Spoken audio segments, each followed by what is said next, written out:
Target Chandrababu. Jagan సాధించిందేంటి? Chandrababu మేనిఫెస్టోని గుర్తుకు తెస్తూ ఏపీలో వైసీపీ ఇంటింటి తలుపు తట్టే కార్యక్రమం చేపట్టింది.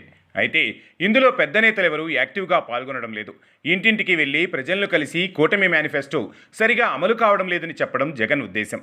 కానీ ఆయన ఉద్దేశాల్ని, ఆశల్ని నేతలు పట్టించుకోలేదు. చోటామోటా నేతలు మాత్రం క్యూఆర్ కోడ్ ఉన్న ప్లకార్డులు పట్టుకెళ్లి జనం దగ్గర నిలబడి ఫోటోలు తీసుకుని సోషల్ మీడియాలో అప్లోడ్ చేసుకుంటున్నారు.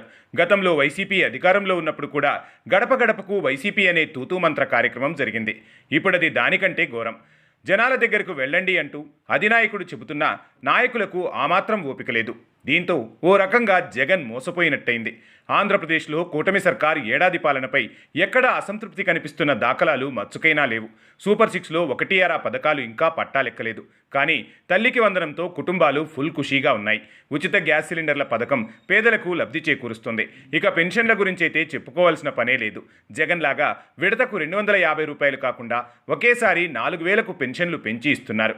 ఈ విషయంలో జగన్ ఎన్ని విమర్శలు చేసినా జనం నమ్మేలా లేరు. ఇలాంటి సందర్భంలో జగన్ ఏం చేయాలి?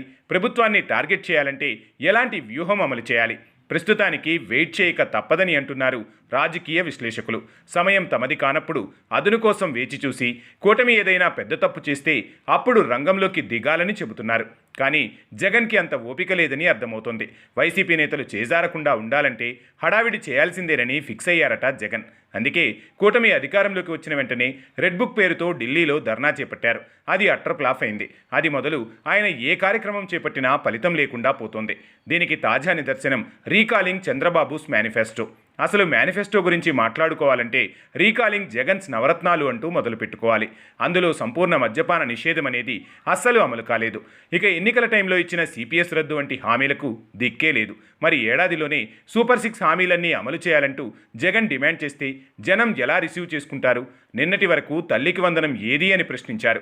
అది ఇవ్వగానే ఇప్పుడు వంకలు వెతకడం మొదలుపెట్టారు. కానీ జగన్ పిలుపునిచ్చిన రీకాలింగ్ కార్యక్రమం సక్సెస్ కాలేకపోయింది. కీలక నేతలెవరూ రోడ్లపైకి రావడం లేదు. కార్యకర్తలు సోషల్ మీడియాలో చేస్తున్న హడావిడి అంతంత మాత్రమే. ఇంకా చెప్పాలంటే అసలు జగనే ఈ కార్యక్రమంలో పాల్గొనలేదు. మరి దీనికి జనం నుంచి స్పందన వస్తుందని అనుకోవడం అత్యాశే అవుతుంది కదా. వైసీపీ అధికారంలోకి వచ్చిన తర్వాత టీడీపీ వెంటనే రోడ్లెక్కి నిరసనలకు పిలుపునివ్వలేదు. ప్రజావేదిక కూల్చివేతతో మొదలు పెడితే జగన్ తప్పు మీద తప్పు చేస్తున్నంతసేపు అవకాశం కోసం ఎదురు చూసింది తెలుగుదేశం పార్టీ. చంద్రబాబు అరెస్టుతో ఆ తప్పులు పీక్ స్టేజ్కి చేరాయి. అక్కడి నుంచి వ్యవహారం కీలక మలుపు తిరిగింది. చివరకు ఎన్నికల్లో కూటమి విజయకేతనం ఎగరవేసింది. కానీ ఇప్పుడు అలాంటి సన్నివేశాలు కనపడటం లేదు. జగన్ ఉనికి కోసం పడుతున్న పాటలు విజయవంతం కావడం లేదని అంటున్నారు రాజకీయ విశ్లేషకులు.